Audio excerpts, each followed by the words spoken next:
everyone, and welcome to Global Conversations, Local Impact Mastering Regional Communication Strategies webinar. I am your host, Fatima, and I'm so excited to have you with us today for an engaging and insightful webinar session. As we all know, in a diverse region like the Asia Pacific, a one-size-fits-all communication strategy just no longer works.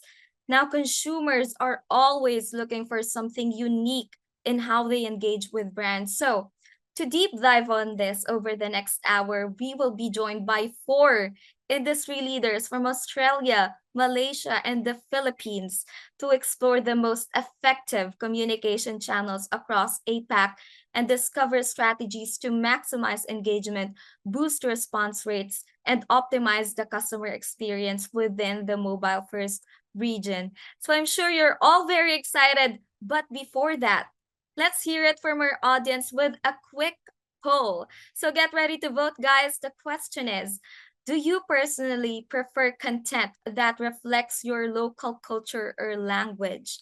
Yes or no? So as a consumer, what kind of content really resonates more with you? Like, what kind of content would make you stop scrolling on your phones right now? So I think this can be a very tricky one, I think. Some of you may prefer content with more of a global feel over a localized one and vice versa. So let us know what you think. Don't miss your chance because we're very excited to know what you think about this. I think you have a few more seconds to answer the poll. And there we have it. Most of you voted yes at 54%. That's actually the same answer as mine. So clearly, a lot of us resonate more with content close to heart. Like it speaks to us better. And really, nowadays, having localized messages are not barriers to making an impact globally. And that's exactly what we're going to discuss today with experts in the field. So thank you everyone for your participation. And now it is my great pleasure to introduce our first speaker today. He is a messaging industry veteran with 20 years of experience helping global businesses drive local impact through smart and scalable strategies across Asia Pacific. Let's welcome the head of partners for APAC at Sinch, Hugh Haley, for his presentation. Just a fun fact about you, we heard that he actually has 2 French bulldogs. Wow. So hi, Hugh. That's Can true. you share the name? Can What you hear are they me? called? Yeah, you. I have Gladys and Winston, and they're both asleep just under my desk at the moment. So if there's any kind of barking, I apologize. But thanks, Fatima, and thanks everyone from MARKETECH for having me. Wow, say hi to them for me, okay? So before Will you take do. the stage, can you share a favorite campaign of yours that got regional messaging right? It's a good question. So I'm based in Australia. I do get involved in campaigns up in Asia. The one I've been working on recently, which has been quite a lot of fun, has been with a partner of ours launching a resort in Korea. And they've taken the Sinch Conversation API and they brought together Kakao Talk, WeChat, Line, WhatsApp, SMS, and they're looking at some other channels with us too. And that's really to support and serve their customers in the resort as they arrive, and then give them post sale after the fact. So yeah, I like that one. Wow, very interesting. So I won't hold you back much longer. Take it away, you. Thank you, Fatima. Hello, everyone. So my name's Hugh Haley. I head up partnerships in Asia Pacific for Sinch. And we're going to go through today some hints and tips about how to make your business work with the conversational channels in Asia. So just a quick overview of what we're going to be talking about today. We're going to look first at some global trends in customer communications. We'll then look at specific apps in Asia. Finally, we'll look at some considerations whilst you're launching, and then give you a few ideas around the next steps for action to really work into those Asia channels. So without further ado,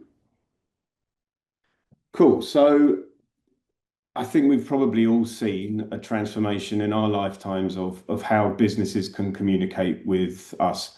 over channels. It started when I was a kid. It used to be letters and phone calls. It's now in the digital age moved from email to SMS, but increasingly conversational channels. Also, historically, conversations didn't exist with brands. They were typically one-way communications, broadcast messaging, spray and pray adverts. But increasingly, as that digital mix has changed, we can now have conversations at scale on the mobile channels. Mobile is the way that we interact with businesses in more or less every single aspect of our lives. We spend far too much time, around about 6.5 hours a day, on our mobile devices. And in most of our experiences, we are actually within conversational channels, whether we know it or not. The likes of WhatsApp, Facebook are conversational channels. And we're also seeing a transformation in rich messaging as we move away from that kind of dry text experience of SMS into a more feature-rich video message and imaging with the likes of RCS, but also within, Line, KakaoTalk as well. At the same time as these mobile changes are happening, we're seeing a massive increase in developments and acceleration of AI and agentic experiences. And for brands to really achieve success, they're going to need to really address both that AI and agentic experience and those conversational channels at scale. Customer experience is where we believe the battle is going to be won and lost. And so the businesses that adopt both AI and conversational channels are the businesses that are going to really win in the long term. Okay, so a little bit more on how this kind of customer engagement is changing. You can see on the outside of those arrows, we've got voice, apps, email, and SMS, which is typically how brands are communicating today with their customers. Each one of those is obviously a very powerful channel, but does come with some limitations. Voice, for example, is quite interruptive. Apps, you really need users to download your app and have real estate on your device. And potentially users don't always use apps in the way that brands would like them to. SMS, super great penetration, but unfortunately it is limited in terms of its character limits, its ability to send that rich experience. Email again does send rich experiences, but there's a lack of immediacy. There's also a lack of the ability to have a two-way conversation on email. However, each one of these still has a role to play, obviously, in customer communications. But when they converge, we see a real opportunity for brands to combine that AI-powered chatbot with those conversational channels to really, really change the way that they can interact with their customers. Just down the other side, we've seen through our own research that 78% of customers are happy to use chatbots for troubleshooting and support. And so as those chatbots get better, we are going to see a change in the way, or we are seeing a change in the way that customers interact with chatbots and accept them as a sort of matter of course for doing business. So if you are going to manage conversations at scale, what are the things that you need to consider? What are the elements that you need to consider, and what bits of kit are you going to need to address this opportunity? First of all, really is having your business data in a system that will work and complement the ability to have these conversations. That could be a major CRM platform, a major MarTech stack. They're really leaning into the AI and particularly the agentic way of doing business. So it could be a Salesforce, an Adobe, it could be a HubSpot, one of those kind of big software companies that can help you manage your digital business at scale. You're then going to need a way of getting access to those what we call next gen channels here. So whether that would be WeChat, Line, Kakao, Um, then you'll need to connect an agent or a chatbot to those conversational channels. And typically, until the robots truly take over, we would always recommend that you have some way of passing this on, passing the more difficult or difficult conversations or things that the agent and chatbot can't do, be able to hand that off to a human to make sure that you round out the experience for your customers as optimally as possible. So these are the three things ultimately you need, well, four really. You need to have your data organized, you need to have access to channels, you need to have a chatbot to manage the conversations at scale, and then have the ability to hand over to a human agent where the things that can't be digitized um, you know, need to be handled by a human. Okay, so we know what we need. Why do we need it? So this is some numbers that we've sourced from a company called Mobile Squared, and this is really a global overview of where we see the spend patterns coming for the next, 8 years or 9 years in terms of messaging spend. And the reason I wanted to show this to you today is there's a few factors. One, we see a decline in SMS revenues as SMS revenue becomes replaced by WhatsApp. It then also shows a bit of a hockey stick around RCS revenues. Conscious that not all of you will know what RCS is, but globally, we're thinking we're going to see in the future is really a global rise of WhatsApp and RCS to transform the way businesses communicate with their customers. Just a quick slide on what RCS is, in case some of you aren't across it. This is really the next generation of SMS, and it's being driven on both iPhone and Google handsets. This will allow all of these features to arrive into your messaging inbox. Oh, press one too many. So effectively, it comes with inbuilt verification. The brand can color their brand colors in the messaging inbox. You get read receipts rather than just delivery receipts with SMS. You can send QR codes, rich media. The actual file payload, as it's all being delivered over IP, could be, I've seen up to 100 meg, but I don't think the telcos are going to give us that much. And yeah, applicable predefined conversations, or again, you can add your chatbot into here for those richer conversational kind of AI conversations. So a massive transformation in what SMS will be able to do with RCS. And we'll see that in Asia. We are seeing it rolled out in India. We are seeing it rolled out in Singapore. But ultimately, what's happening in Asia has already happened. We have seen the rise of the super app. Primarily, this has been kind of necessity being the mother of invention. These are quite mobile first markets, and so they needed a much kind of deeper and more rewarding experience for users in their apps, and that's actually produced apps like WeChat, apps like Line that don't just do one thing, they kind of do everything for their users. So WeChat in China, massive. It's the second largest in terms of total users after WhatsApp, and effectively provides an almost kind of ring-fenced experience for everything that you would want to do on your mobile. It could be, book a haircut, cab, food, link to pay. You bring your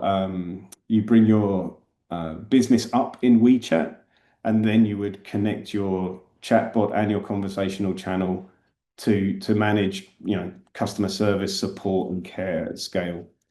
Kakao Talk, for example, dominates Korea. It doesn't have cut through in any other particular area, apart from maybe to the Korean diaspora. But again, it really does encompass, everything that you want to do for a brand and for the end consumer within that one super app.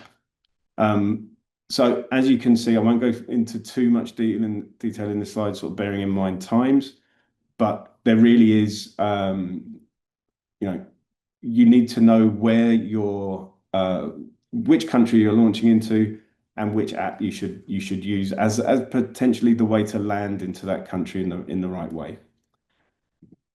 Okay, so bit of a high level regional overview. If you look, say, through Southeast Asia, predominantly the main app to launch at, and the advice that Sinch would give if you were launching in Southeast Asia would be, SMS and WhatsApp first. However, it's not the advice that we'd say SMS and WhatsApp only. You can look at particular markets in, say, the Philippines with Viber, in Thailand with Line, that, they would be certainly apps to consider when launching. Line, for example, localized faster than WhatsApp in Thailand due to its language flexibility.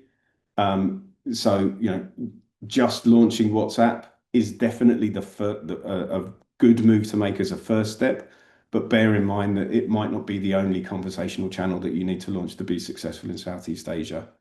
A call out, Indonesia is a very strong WhatsApp market. Domino's Pizza launched a really successful campaign there that saw 72% increase in sales just using WhatsApp as the marketing channel. Jumping on South Asia, and obviously India dominates here. WhatsApp is the dominant channel of choice. SMS is still strong. One call out that's quite interesting to make, there are more users of WhatsApp in India than there are internet users. SMS still strong. RCS is growing. But if really with India, WhatsApp is the dominant channel of choice. Users receive up to 12, or sorry, an average of 12 business messages on WhatsApp a day. So, it's the right place to start in India with WhatsApp. But again, what we would advise is it might be test other channels to see if you can get different levels of cut through on those channels. And it might be that your users want to experience, want an RCS experience and not a WhatsApp experience. So definitely test and learn is the right strategy, but certainly start testing. Northeast Asia, very much dominated by super apps, and different super apps in different countries. So obviously WeChat in China, Lines come out of Japan. 85% of the country use it daily, which is just incredible numbers. South Korea, again, 98% of the population have KakaoTalk on their phone. So you really need to be in those channels to be relevant. We've done a lot of really cool work with luxury brands in both Line and KakaoTalk, cutting through the noise and doing great work there. So, however, don't sleep on the likes of WhatsApp in Hong Kong. So Hong Kong stands out a little bit as an exception here. WhatsApp is the conversational channel of choice into Hong Kong with 77% penetration there. So again, the message is test, learn, try to launch with the major channel first, but don't forget about those other channels as you're growing your business out. Okay, so I just wanted to sort of cover off a couple of items, well, probably more than a couple of items, about considerations to make when you are launching in Asia, and probably even some of these apply to conversational strategies in general, wherever you're going to launch. So really understand both the requirements of the channel, but of the country as well. Really test and iterate, make sure that you don't just land with a sort of with a foreign strategy in a country that it won't resonate in. Have some fun with it. Use creativity, use emojis, stickers, use local influencers. However, be kind of conscious that each country may have a different kind of formality acceptance level. Japan, for example, and this has been a call out with Line in a difference between Line in Thailand, which can be quite humorous and fun. There's a more of a formal expectation of business language in Japan and culture in Japan. So just be a bit careful in terms of not making it too creative and not making it too fun where it doesn't need to be, but also making sure that you are kind of addressing that these are informal channels. Um, make messaging rich. Video content on these channels is really does cut through. Um, TikTok and Instagram are thriving in region. Use those channels and use the content created in those channels to, bring that into your business conversation. So RCS will support video. WhatsApp obviously does. Use that video content to get your message across, really land it, and then complement it with follow-ups in terms of quick replies or buttons to stimulate consumer purchase decisions. Make sure that the way I like thinking about this is never turn up at a party you're not invited to. So if you are going to be in these conversational channels, these are more personal channels. You are kind of in a discussion where typically, people are talking to their friends and family. If you turn up at that conversation and you're not invited, at that party you're not invited, you're going to see people turn your brand off. So really keep an eye on unsubscribe levels. Make sure that when you are joining in the conversation, you're adding value. So you're not, being a loud bore at a party that you're not invited to. Make sure that you kind of respect privacy. Make sure you use verifications, and yeah, just make sure that you're landing you're really the concierge of your brand in that space. So make sure that you're giving your brand the best opportunity and the best foot forward in the landscape. So as we sort of touched on a little bit earlier, um, conversational AI has made massive strides. So there really is the ability to use slang. There's the ability to use different languages within different countries. A lot of these countries that more than one language is spoken. So make sure that your chatbot has the ability to manage both slang, but also multi-language as it comes in, because you may launch into Indonesia and there may be, two or three different dialects being spoken within that language, within that country, sorry. Okay, moving on. Chatbots, as I sort of briefly mentioned earlier, this is really the new place for your brand to shine. It's your concierge. It's the place where you're gonna have increasingly more and more of your customer conversations out of that chatbot. It's not a set and forget play. It's a constant train, iterate, and improve play. You need to monitor how the bot's behaving. You need to make sure if you are using AI, there's no hallucinations, there's no weird things happening in the background.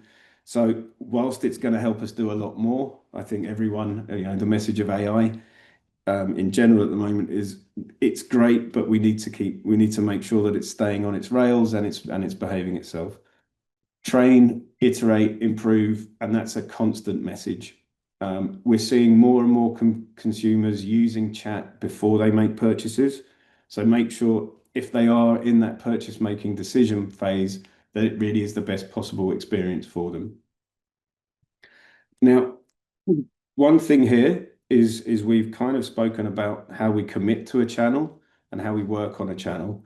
It's not impossible that those channels change. Those channels change rules and regulations that don't fit with your business culture. And potentially we've seen changes of ownership. For example, with Twitter, certain brands pull back from Twitter based on changes of ownership. What's really critical here is whilst you lean in to all of these channels, you don't completely commit to these channels, because you're going to need, ultimately, there needs to be an exit strategy for you should that conversational channel not work for your business anymore. Having your own first party data is obviously critical. SMS fallback will always be there. You'll always be able to talk to the customer over SMS as long as you're compliant and use rules and regulations. But just bear in mind as you're building these things out that, it may be someday that this isn't the only way you can do business in that country, and you need to just make sure that you've got that, not necessarily an exit strategy, but potentially the way to manage without the channel moving forward. Again, this should be maybe completely common sense, but understand the local cultures that you're dealing with as you move into a new country. That can range from everything from time zones to religious holidays to, in Islamic countries, potentially, don't send messages out at prayer time. But then also on the flip side of that, understand when the big cultural holidays are and the celebrations are, because they could be good ways to launch new products or offer promotions. The rise of QR codes is unabated, and these conversational channels more or less all support QR codes as a way to create a conversation or initiate a conversation. You could use a QR code, for example, as um, an in-store kind of assistant. So yeah, definitely a role to consider with QR codes. And then really, I suppose, underpinning all of this, make sure that you verify your brand and make sure that you really respect the privilege of talking to the customer on those conversational channels. It's really easy to turn up and overuse these.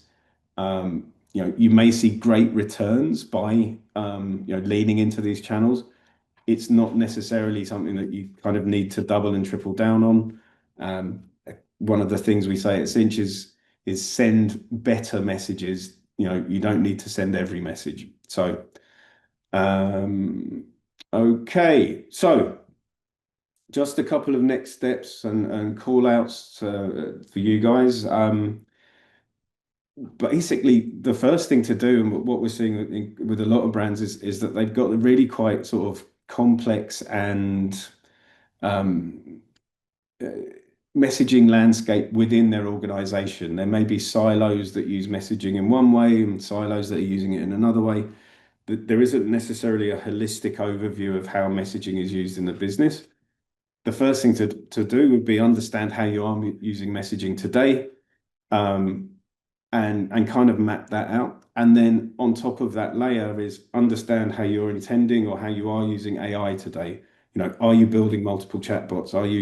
Is one department building a bot and the other department, could they lean on that? Could you potentially aggregate your messaging volume across multiple suppliers to a single supplier, and then they would be able to service that kind of need?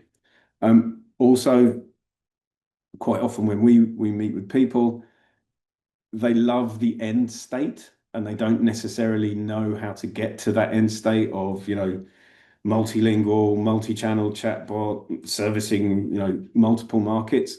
That can be quite a daunting journey to take a brand on.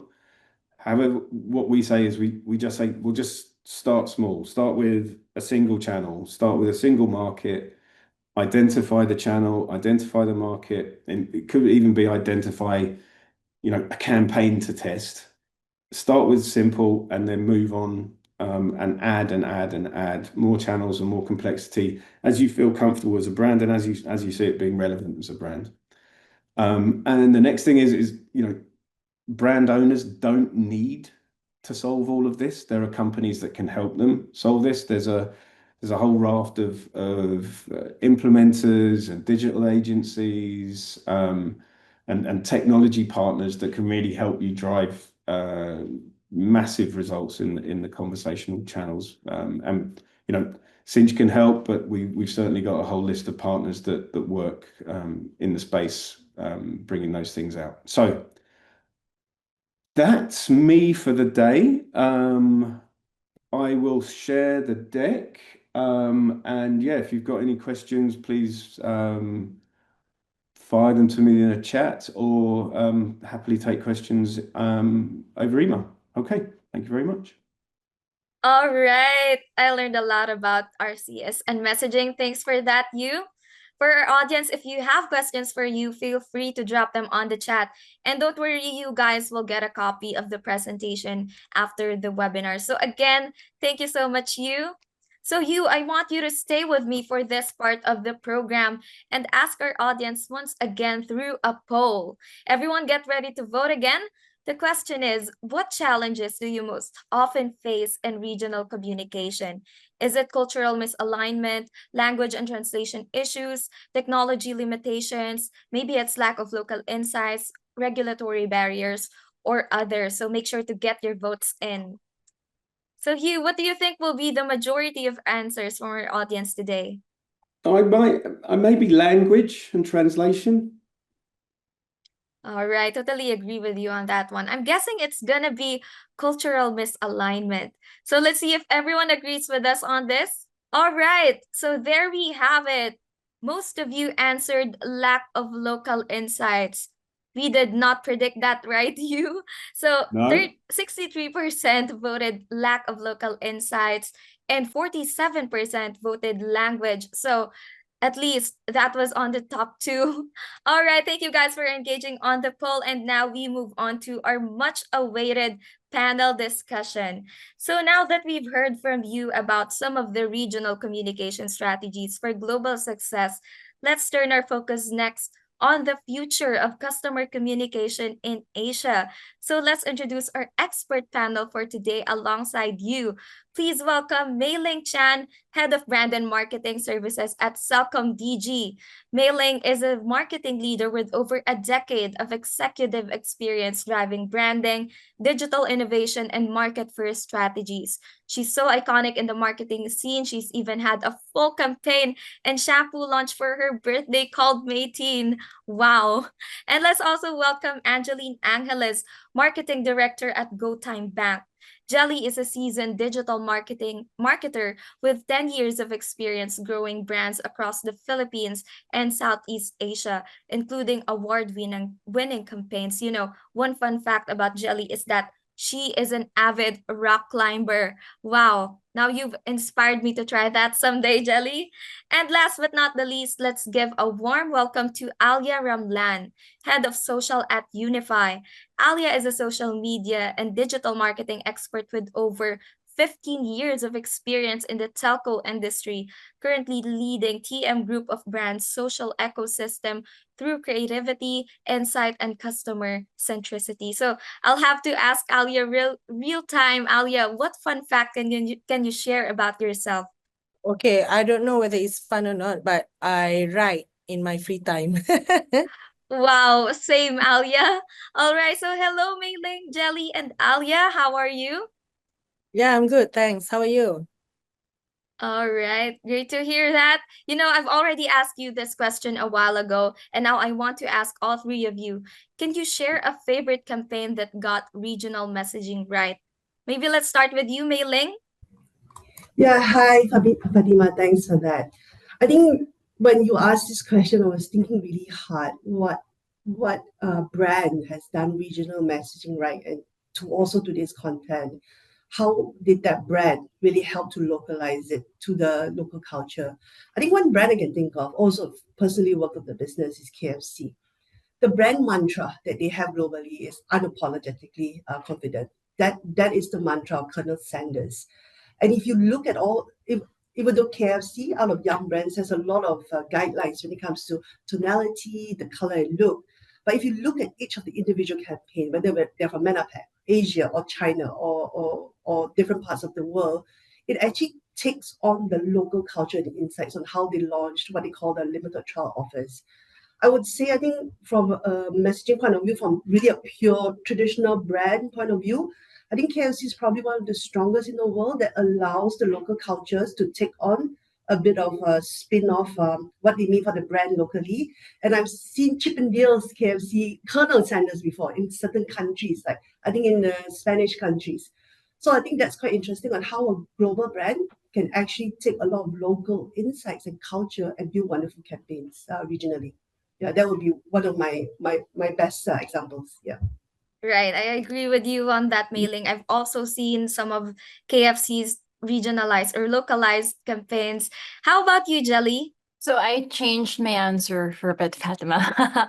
So one of my favorite regional campaigns has to be Spotify's All Ears on You campaign. So I'm sure people here have a Spotify account or more or less. So it is one of the most compelling regional campaigns I've seen here in Asia Pacific. It's smart, scalable, and deeply human. It ran across 8 Asia Pacific markets, and what stood out for me was how they nailed balance between consistency and localization.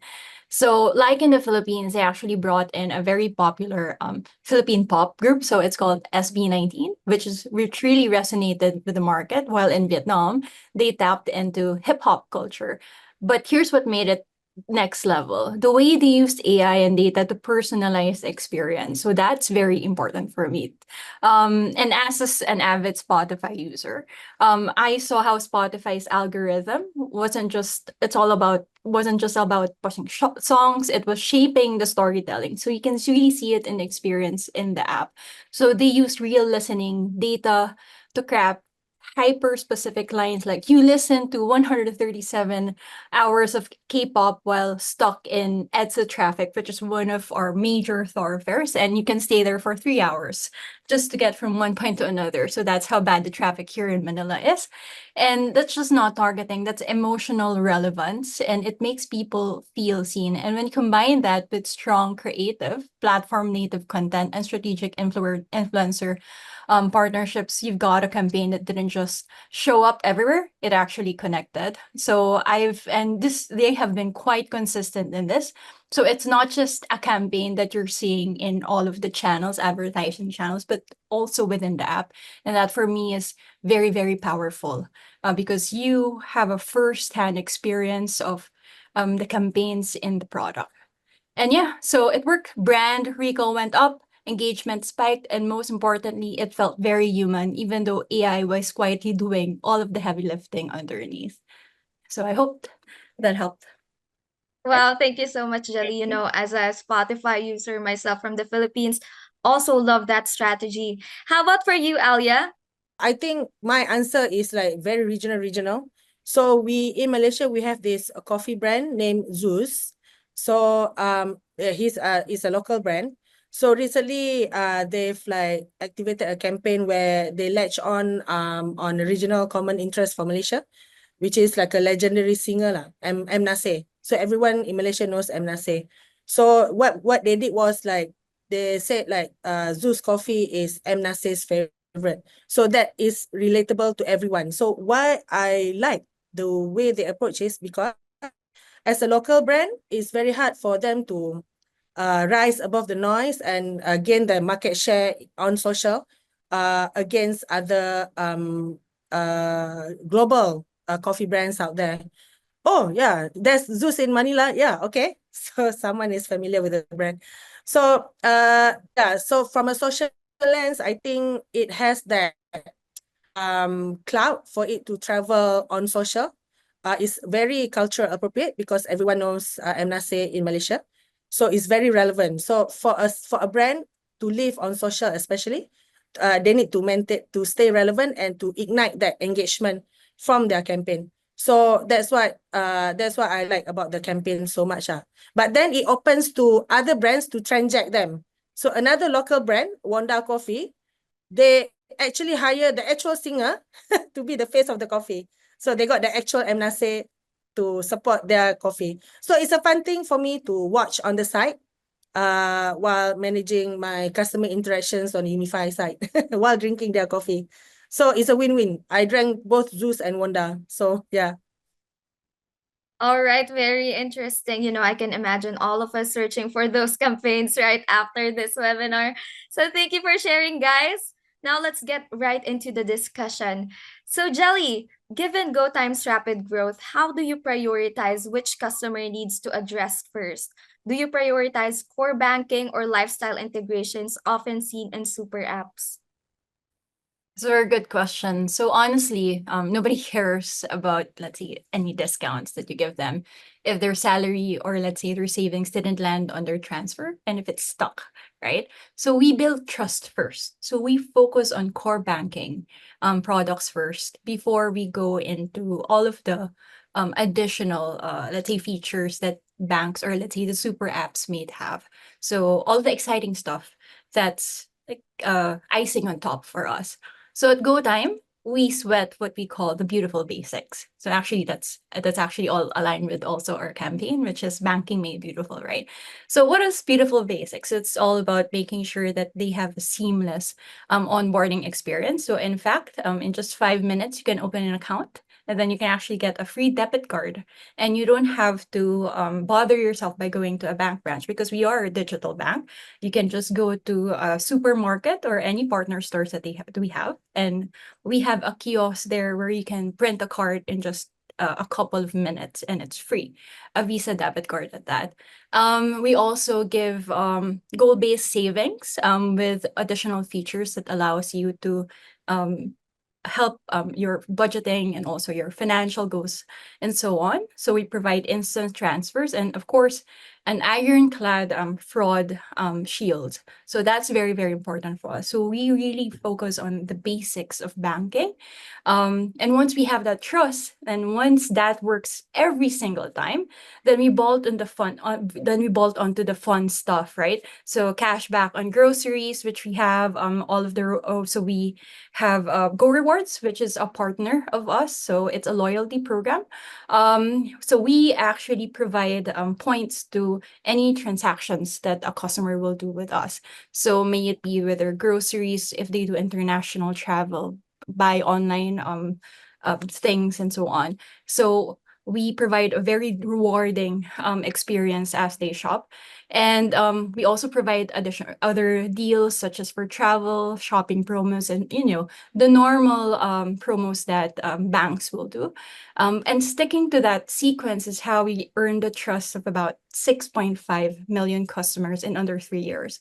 So if we are not considered as a trusted entity, Filipinos won't actually put their money in us. So that's very important. So trust first, and then you build on top of that. And that's what we're going to do in the future and consistently do that again and again, because we are a financial institution. All right. Wow, I totally agree with you on that, Jelly. Trust is always the number one priority for banks. And I think it's really important for it to be at the core of how you interact with customers. And speaking of customer interactions, given your experience with partners across APAC, how do you overcome the risks that come with consolidating so many interactions into a single app? Well, you don't have to, I suppose, is the short answer. So obviously, choosing the right app on the right, for the particular country is great. However, you should always try and make sure that you're securing your first party data. Typically, that's information that you hold for the customer, their name, their phone number, that kind of stuff. If you should potentially always consider what would happen if you needed to change or leave that app. So having a fallback as an email channel or an SMS channel or some other way to contact that user is always quite a valuable way of kind of mitigating that risk. Very Okay. nice take on that. We really don't have to consolidate everything. So we're definitely taking notes on those strategies. So especially since more and more of customer interactions are happening inside apps. So this is actually related to my question for Alia. So Alia, as more customer interactions shift into app environments, how do you ensure your social media channels complement rather than compete with the in-app customer engagement experience? Thanks for the question, Fatima. So basically, Unifi is a telco company that we sell convergence offering from internet to devices to mobile and TV. So naturally, especially on the internet front, when internet is broken, then they will rent on social. So that behavior doesn't change since from the start. Since 10 years ago, the behavior maintained. And the difference between our app and our social channels is app, we are focusing more our in-base comms for customers, our own customers. So basically for them to do their self-serve stuff for billings or change of plans or whatnot. And at the same time, we use it as a marketing channel for us to do upselling and stuff. So how do we complement each other? We are technically complementing each other.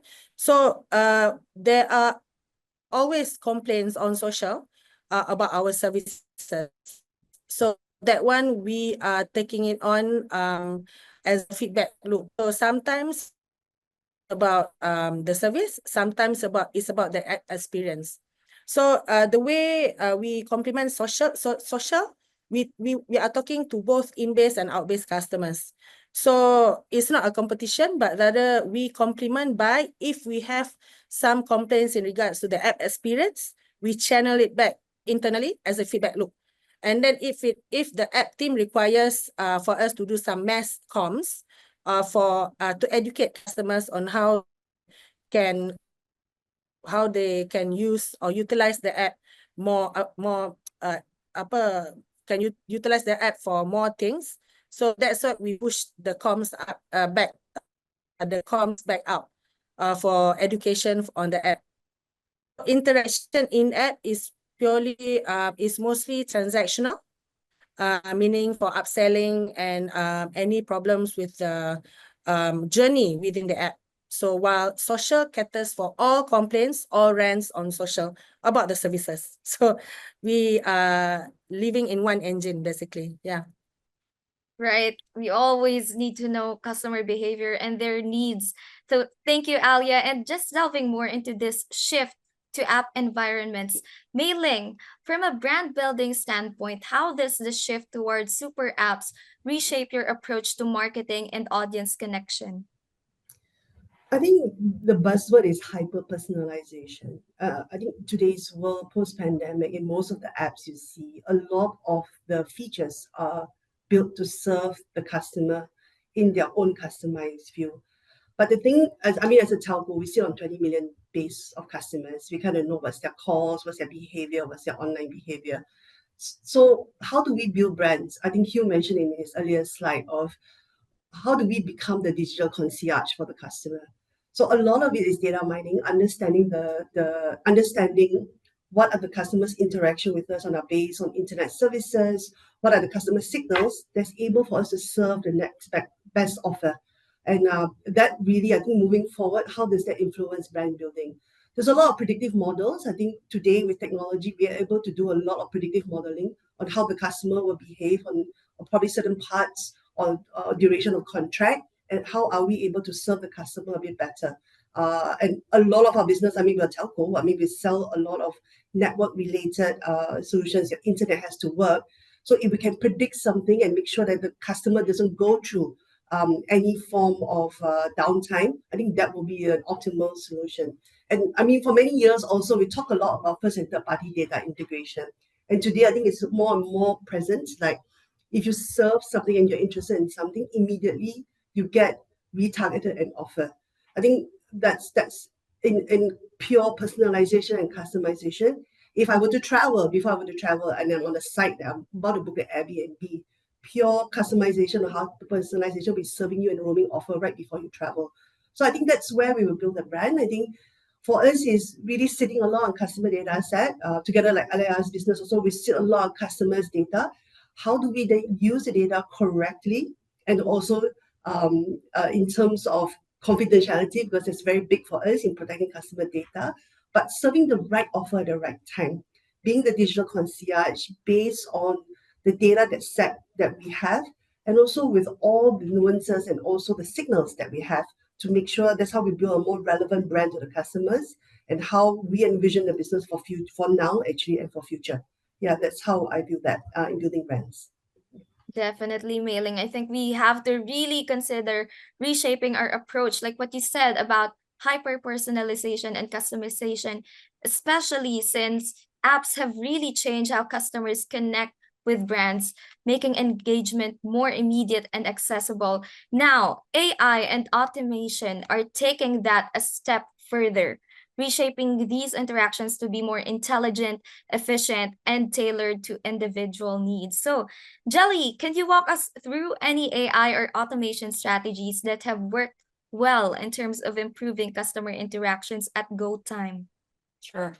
So AI for us, well, it's only interesting if it makes our lives easier. So we view it as a tool, right? So it empowers our team and also our functions.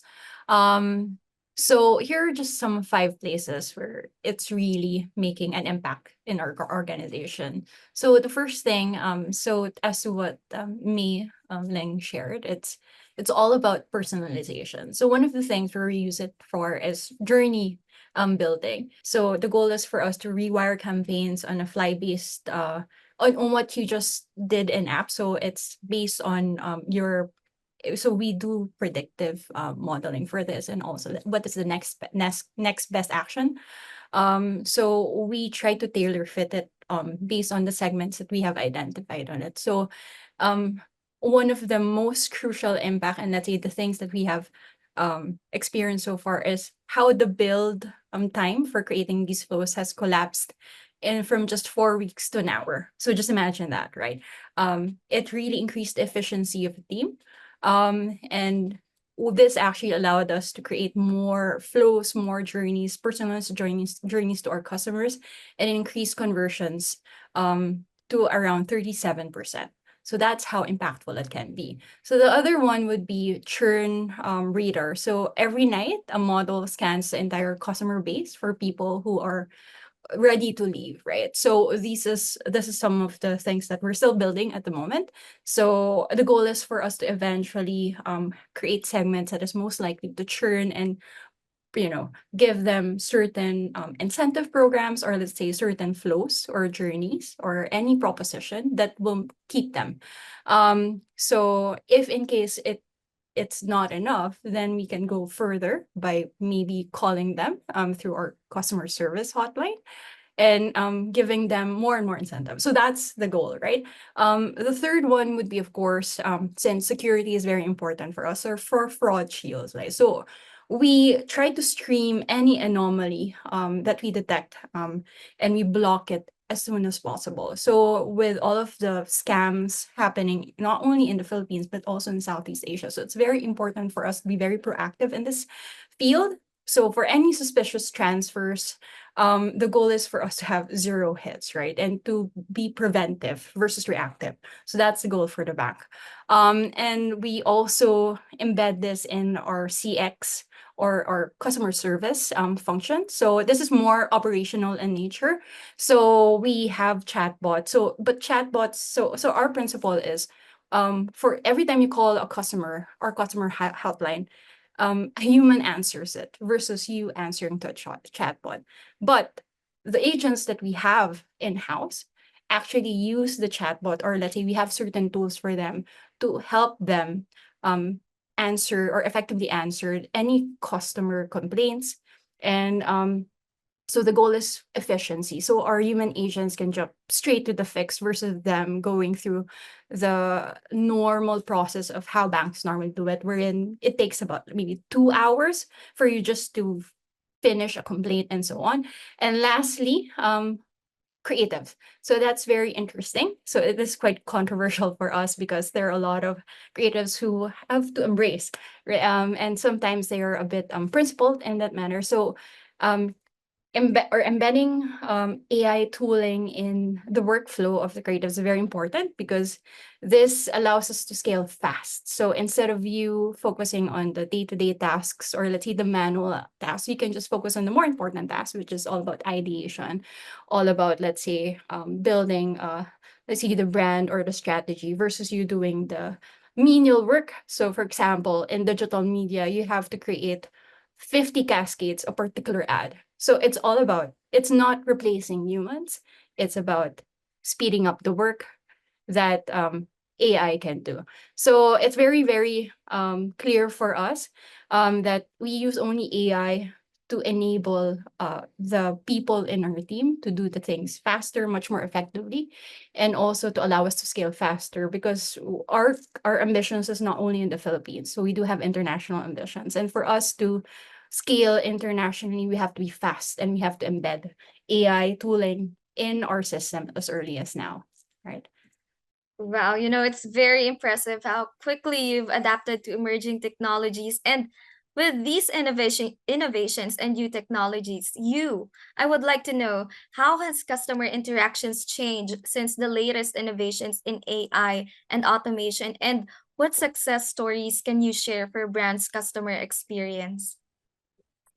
So I mean, we're kind of living at probably the bottom of the hockey stick of this change. You know, we've seen, you know, literally in the last couple of years, chatbots move from kind of predictive, let's call them maybe even dumb bots. I'm sure everyone on this panel has had an experience with a bot that doesn't understand a word you're saying. You know, I went to a major Australian bank app and typed in "cancel my credit card," and it didn't understand that. That was kind of maybe 18 months ago.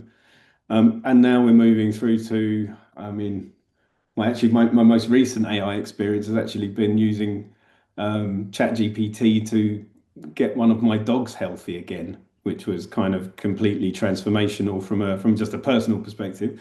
But what we're seeing kind of, you know, I think predominantly, so Sinch has a platform called ChatLayer, which is our conversational AI platform. That understands 125 different languages, understands that on every channel.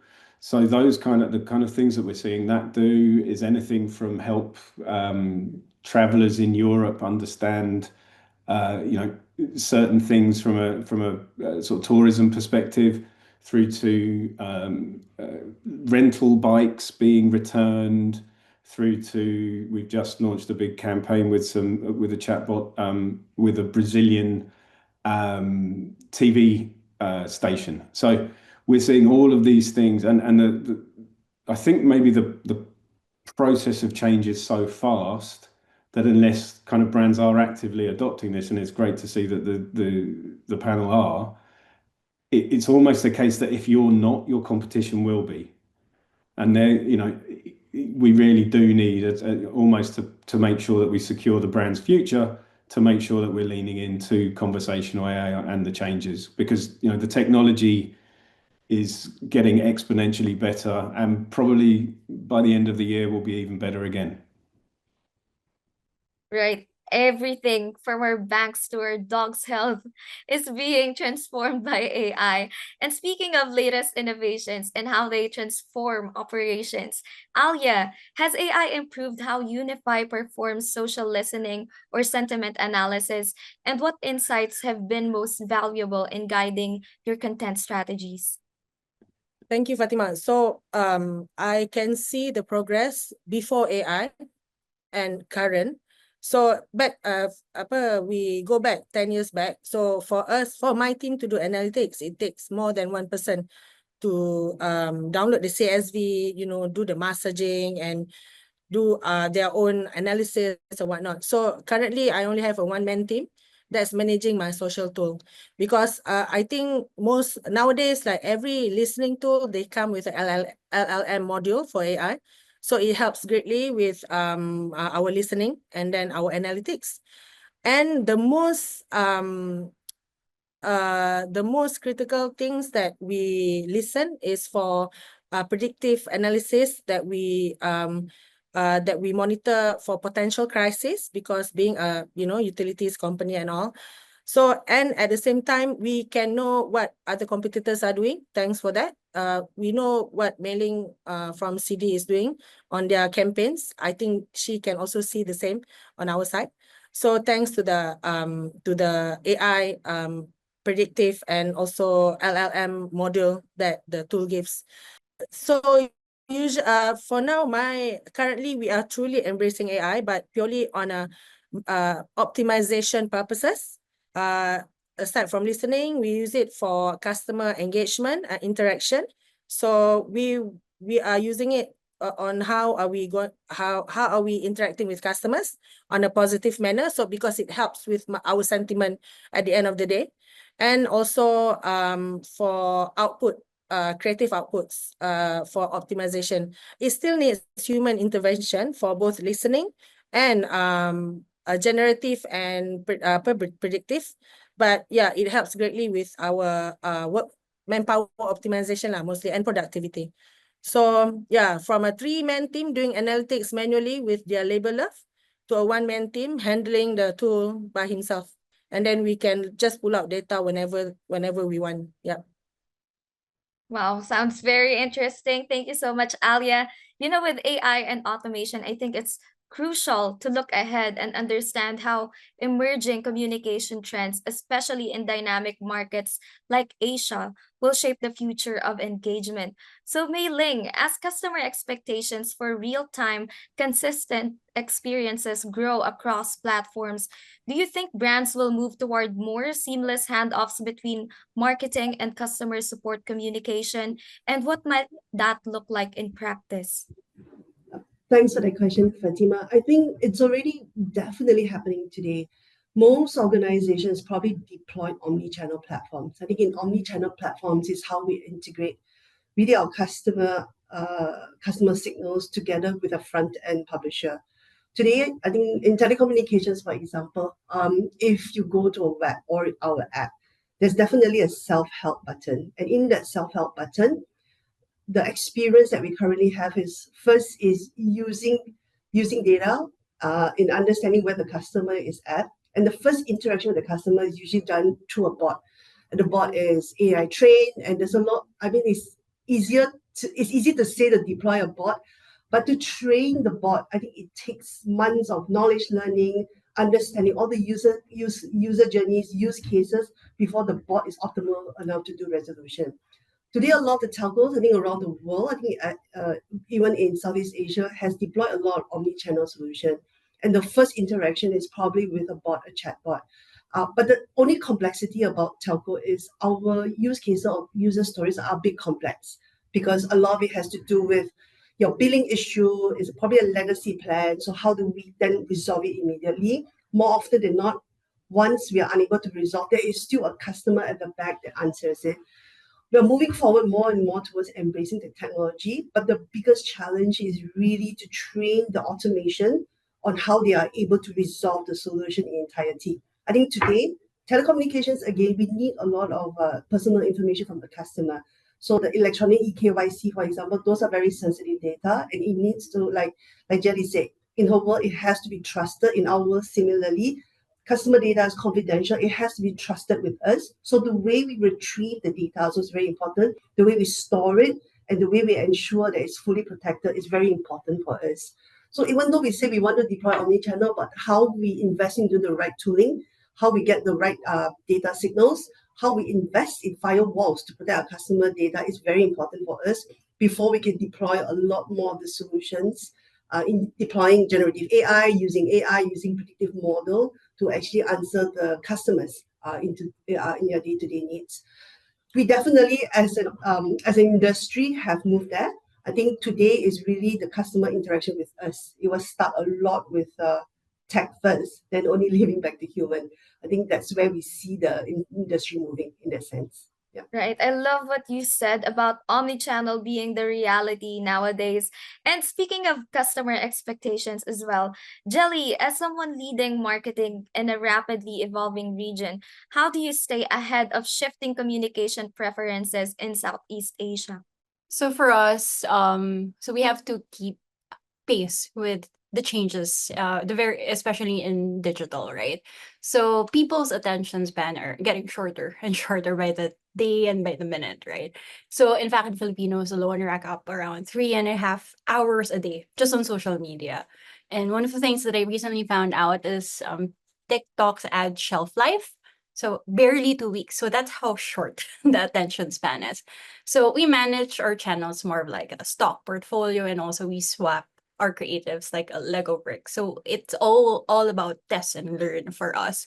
So for example, when we do digital media buying and also channel strategy. So every month we do a buy, hold, sell check. So we're buying more TikTok, holding more steady on, let's say, the more reliable channels in the Philippines, such as Facebook, Google, and selling or cutting back more on old school SMS and looking at, let's say, newer messaging channels so we can cut costs on that. So for us, another way is we actually use our app as one of the main billboards that we have. So so actually for me, our app is the best testament. It's our best advertising platform, and around 70% of our customers open it daily.